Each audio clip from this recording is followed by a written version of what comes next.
There are cases in the church archives where the names of the involved parties are withheld, not because of privacy, but because those who witnessed the events insisted that saying the names aloud invited further attention from whatever had taken hold. This file was one of them.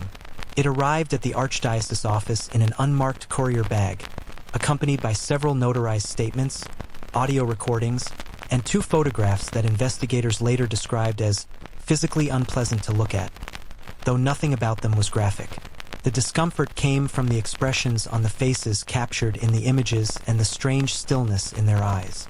The primary subject was a 19-year-old woman referred to as E.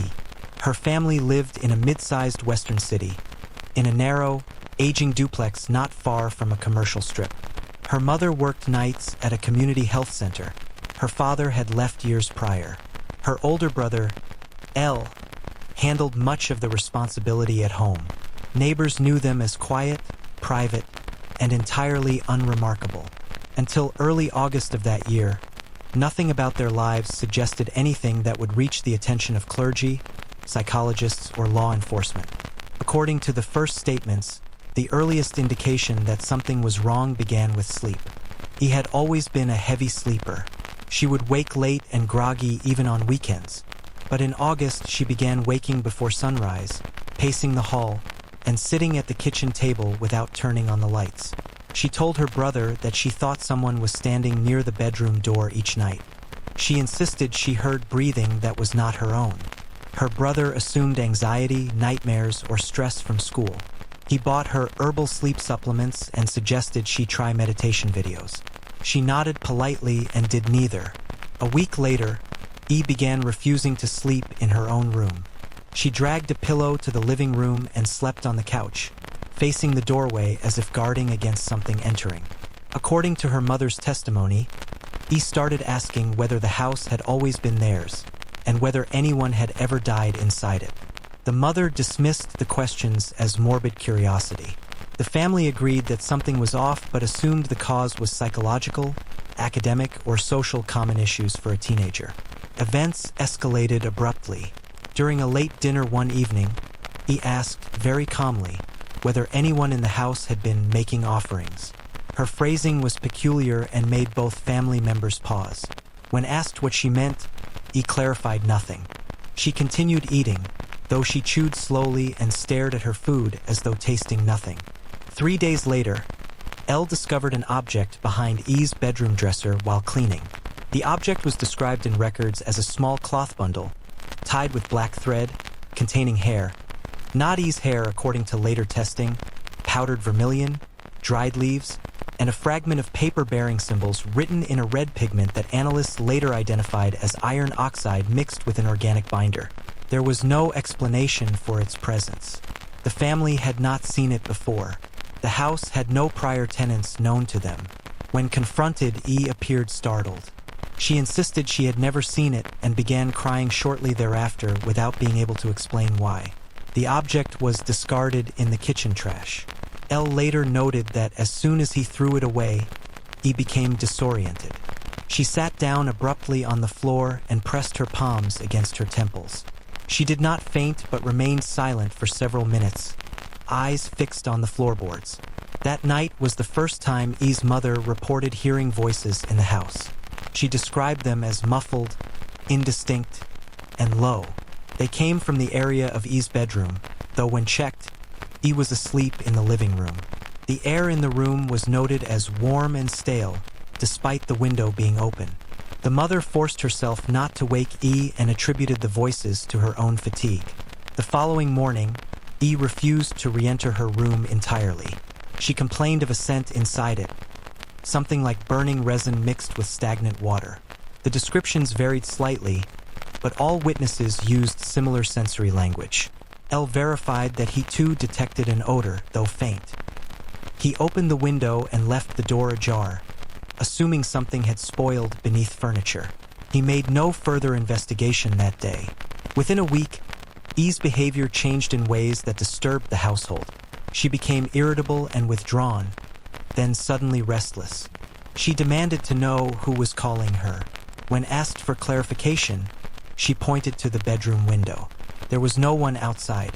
Medical intervention was the first response. The family doctor suspected emerging psychosis or acute stress disorder. E was evaluated and referred for psychiatric review. Preliminary evaluations revealed heightened vigilance, sleep disruption, and auditory disturbances, but no organized delusional framework and no hallucinations observable during clinical interview. The psychiatrist recommended monitoring, medication for anxiety, and follow-up in 6 weeks. No family member doubted the diagnosis at the time. However, the psychological route failed to explain the physical manifestations that entered the case shortly thereafter. One morning, Elle found the bedroom door shut again, despite having left it open. Inside, the air was stale and the smell had intensified. On the windowsill, there was residue from a burned substance, dark, granular, and oily. Investigators later identified it as a mixture commonly used in ritual smoke offerings in certain forms of tantric black magic. Such substances are typically composed of powdered herbs, bark, clarified butter, and combustion accelerants, designed to produce aromatic smoke capable of clinging to fabric and wood. Neither family member had any knowledge of such materials, nor had they purchased anything like it. At the same time, E's physical health began to change. She became pale, complained of pressure in her chest, and experienced intermittent tremors in her hands. There were moments when she seemed unaware of her surroundings, staring fixedly at corners or darkened doorways. The psychiatrist adjusted her medication, assuming an adverse reaction or neurological component. Blood work was inconclusive. The mother later admitted to the church that she began to suspect something external. Not supernatural at first, but the influence of another person. E had recently ended a relationship with a man 10 years older than her, known only by initials in the record. He was described as intense, secretive, and deeply interested in occult traditions originating from South Asia. According to friends, he collected objects, books, and ritual implements. He had once referred to a teacher, an elderly tantric practitioner living abroad, who could influence destiny, relationships, and illness through ritual methodology. The friends dismissed this as eccentricity. After the breakup, E avoided mentioning him. But as the house grew more disturbing, Elle contacted a mutual friend, who confirmed that the ex-partner had been devastated by the breakup and had attempted reconciliation several times. After being refused, he left a note, a page torn from a book containing a symbol accompanied by a handwritten line. There are ways to make the past return. That note was never found by investigators. Only the description of it remains in testimony. 2 days later, E woke with scratches on her forearms. Not deep, not bloody, but patterned. The lines ran parallel, as though drawn with a fine blade or nail. She claimed not to have made them. E's mother insisted that E had not been alone long enough to inflict them without being noticed. At this stage, the family considered the possibility of stalking. They changed the locks, installed a deadbolt, and moved a chair against E's bedroom door. The family contacted police to inquire about restraining options. Without threats or evidence of stalking, the police declined. They advised vigilance and documentation. The family complied. E's sleep deteriorated further. She began waking gasping for breath, staring at the ceiling as though listening for something. She developed an aversion to mirrors. According to her brother, she began covering reflective surfaces with towels or blankets. She claimed that something moved behind her reflection. She refused to elaborate. The second ritual object appeared in late September. He discovered it herself. It was in her backpack, tucked beneath loose papers. It consisted of a folded strip of cloth containing soil, a feather, and a thread soaked in an unknown oil. The smell was the same as in the bedroom. Soil analysis later showed a blend of clay and organic matter containing trace bone fragments from an animal species consistent with scavenging birds. This composition is typical of burial soil used in tantric black magic targeting personal influence and psychological destabilization. It is often placed among the belongings of the target to ensure proximity during sleep and travel.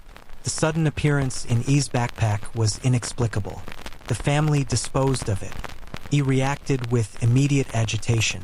She demanded the object back, claiming it was protective, Her syntax had changed. She spoke slower, in a flat tone, and stared at her brother as though watching for something behind his eyes. This disturbed him deeply. On October 2nd, the first unambiguous voice incident occurred. According to the mother, she awoke to what sounded like chanting near the living room. Not English, not Latin, and not a language she recognized. The cadence was rhythmic and low, interspersed with pauses as though another person was responding. When she checked, he was asleep on the couch. Her mouth was closed, but her breathing was rapid, and her eyes moved beneath the lids. The chanting stopped the moment the mother entered the room. The silence that followed was described in testimony as heavy and unnatural. The mother approached E and shook her gently. E's eyes opened, but they seemed unfocused. She whispered a sentence the mother could not understand. Her lips moved slowly, as if shaping syllables that belonged to a language she had only recently learned. By morning, E remembered nothing. The family sought another psychiatric evaluation. Observing the clinical notes, one finds professionals attempting to categorize symptoms into known frameworks: dissociation, sleep disorder, trauma-related hallucinations, or the onset of a psychotic episode. Yet beneath the clinical language, one senses unease. He showed no significant cognitive disorganization. She remained oriented in time and place. She demonstrated intact reasoning and memory outside of the nocturnal episodes. None of her symptoms matched the full diagnostic criteria for any specific psychiatric condition. The psychiatrist recommended inpatient observation. He refused, and the family persuaded professionals to postpone. The notes indicate regret over that decision. With medical and psychological avenues failing to explain or treat the situation, attention shifted to the possibility of occult harassment, not from the family, but from an acquaintance of L. He worked at an import shop owned by a man from Kolkata who practiced forms of spiritual ritual unrelated to organized religion. When L described the events, the shop owner asked precise questions. Were there bundles tied in thread? Was there soil? Was there vermilion or ash? Was there chanting in unknown cadence? Did the subject resist disposal of the objects? When L answered yes, the shop owner asked whether E had been romantically involved with someone who had access to a tantric practitioner. L confirmed. The shop owner said nothing for several seconds, then explained that certain practitioners, referred to in his language as tantrics, specialized in influence over relationships, memory, desire, and dreams. When ritual influence failed to produce behavioral compliance, some tantrics escalated to more coercive methods. Not all tantric practice is black magic, he clarified. Much of it is meditative or healing. But the sect involved in this case, as suggested by the soil bundles, was associated with Agori-influenced ritual methodology and graveyard rites. The shop owner refused further involvement. He advised L to seek religious intervention, not necessarily from the church, but from any clergy willing to evaluate ritual harm. L returned home unsettled, but said nothing to E or their mother. In mid-October, E's voice began to change. Not constantly, but intermittently. Her normal speaking tone was soft and quick. Now, at certain moments, she spoke more slowly, with resonance and deeper timbre. L recorded one such moment on his phone. The audio was given to investigators, contained only 3 short sentences. The words were recognizable but oddly spaced. "It is already done." She agreed. "Tell him to leave." No one in the house understood the context. He had no memory of the moment. Shortly after, the third ritual object appeared. It was not small. It was found beneath the house, near the foundation, placed deliberately among pipes and insulation. It consisted of a clay vessel sealed with wax, containing a mixture of animal fat, ashes, mustard seeds, and rust-colored liquid. Inside the vessel were 2 strands of human hair bound together with a thread used in ritual binding. According to forensic analysis, one hair matched E's DNA. The other belonged to an unidentified male. Placing hair in ritual vessels for binding is consistent with tantric relationship influence magic, especially when the target has severed a relationship or refused reconciliation. According to anthropological literature, when persuasion fails, binding rituals may be used to enforce return, induce dreams, or cause deterioration of mental clarity. In more extreme cases, practitioners involved in Black Tantra escalate to invocation rites designed to disrupt the victim's autonomy and weaken their resistance to suggestions. The escalation in E's case was steep and rapid. After discovery of the vessel, phenomena inside the house intensified. Doors that were fully shut were found open. Lights flickered with no electrical fault. He complained of someone touching her feet while she slept. One morning, she reported that someone was sitting on her chest. She described it clinically, without emotion, as though reporting a symptom to a physician. Elle asked whether she could see the person. He said no, but she could hear breath near her ear. It sounded male and strained, as though the lungs were filling with dust. The family finally contacted clergy. They expected dismissal or referral to psychiatric resources. Instead, the attending priest, Father M., listened without interruption. According to his later statement, these symptoms did not resemble conventional claims of demonic infestation common in popular imagination. Instead, they showed hallmarks of targeted ritual influence. The priest had encountered two similar cases in the past decade, both involving individuals from South Asia who sought influence over partners through tantric practitioners abroad. One case resolved through prayers and counseling. The other required a minor rite of deliverance. Neither escalated to possession. Father M visited the house. He refused to greet him. She remained upstairs with the door locked. Father M reported feeling an oppressive stillness in the second-floor hallway. He noted that the air smelled faintly of resin and smoke, though no incense or candles were present. He attempted to speak through the door. E did not respond. As Father M was leaving, E came downstairs abruptly. Witnesses described her eyes as fixed on nothing, and her voice as not directed at any person. She asked, slowly, "Who invited him?" Her tone lacked hostility, but also lacked natural speech prosody. When Elle tried to answer, E turned and walked back upstairs without waiting. That evening, according to witness testimony, chanting resumed, this time loud enough to wake both family members. When they entered the living room, E sat cross-legged on the floor, eyes open, whispering continuously. The language was again unknown. The cadence matched the earlier episode. When Elle turned on the lights, he stopped speaking and stared at him. She asked, in her normal voice, why the lights were on and why they were staring. She insisted she had been asleep. The family documented the chanting, the voice changes, the ritual objects, and the gradual deterioration of E's will. They sent the documentation to Father M, who forwarded it to the Archdiocese. By late October, psychological symptoms gave way to moments of disorientation that lasted longer and presented with signs consistent with partial possession, loss of agency, intrusive speech, and involuntary ritual behavior. E began humming during sleep, and at times she spoke to unseen interlocutors about agreements, returns, and debt. The family did not understand the terminology, but later records indicate that these phrases align with tantric ritual contracts established during invocation rites where a practitioner calls upon an intermediary spirit and binds it to a task, typically influencing a target's choices or emotions. When resistance is strong, the intermediary may attempt to occupy or disturb the target directly. The church consulted an ethnographer specializing in Indian occult practices. His analysis confirmed that the vessels, bundles, and soil suggested an operation involving Black Tantra rather than folk magic. He concluded that the practitioner behind the ritual likely intended to compel E's return to the ex-partner through escalating influence. But for reasons unknown, the operation had crossed into a threshold where the intermediary spirit, once invoked, had exceeded the tantric's control. This phenomenon is documented in oral accounts of certain sects, invocation spirits that become autonomous and hostile, using the target as vessel rather than influence. The final escalation began on a Thursday at dawn. E's mother heard movement downstairs.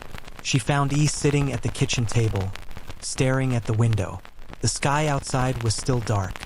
He turned slowly and asked whether anyone else had been in the house. The mother said no. He nodded and said someone had been standing outside the window for hours. When asked who, E answered, "The one he sent." Her tone was flat, geometric, devoid of inflection. Later that same day, the ex-partner arrived unannounced. He demanded to see E. L refused. The ex-partner insisted she had agreed to return. His phrasing matched E's nocturnal speech clusters.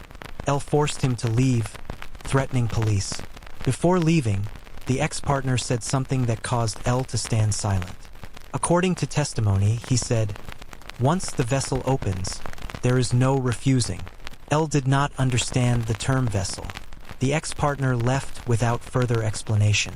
That night, E's condition changed radically. She began speaking in two distinct registers, one her own, one deep and slow. The deeper voice introduced statements phrased in the plural. "We have arrived. We will keep her. She agreed." The pronouns were deliberate. The witness testimonies note that the deeper voice never expressed anger. Instead, it conveyed certainty. When Father M returned the following day, E refused again to engage. But as he walked toward the door to leave, he spoke from the staircase above, addressing him by name despite never being introduced. She told him not to open the vessel. The family had not mentioned the clay vessel found beneath the house. They had not told E about it. The priest froze. He smiled faintly, then turned away. At this point, the family requested immediate church intervention. Documentation was reviewed by several clergy members specializing in deliverance. Their conclusion was decisive. An emergency exorcism was authorized.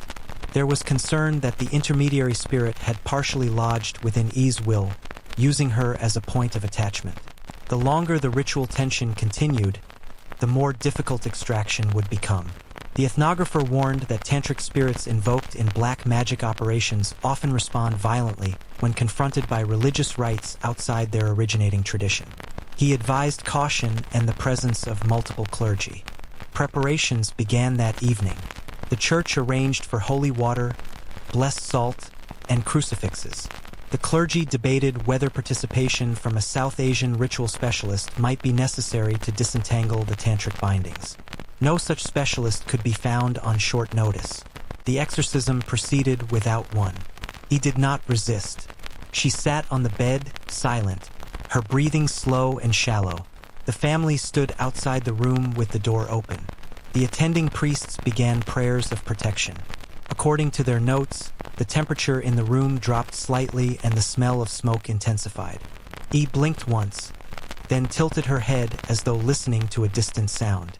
When Father M placed the crucifix near her, she looked not at him but at the crucifix itself. Her eyes narrowed, not in fear but in concentration. When the prayers shifted to the litany of the saints, he exhaled slowly and whispered, "He does not permit." The priests continued. He leaned forward and whispered two words in a language they could not identify. The recording captured the syllables but linguists could not translate them. The moment the words were spoken, all candles in the room extinguished at once. The priests paused. The family cried out. The deeper voice emerged again, speaking calmly. "It is opened." The priests resumed the rite. E's breathing accelerated and her hands clenched reflexively, though her posture remained seated. The smell of resin thickened. The clergy later described the sensation of being observed, not by E, but by something positioned behind her, though nothing was visible. E lifted her head slightly and stared at the doorway.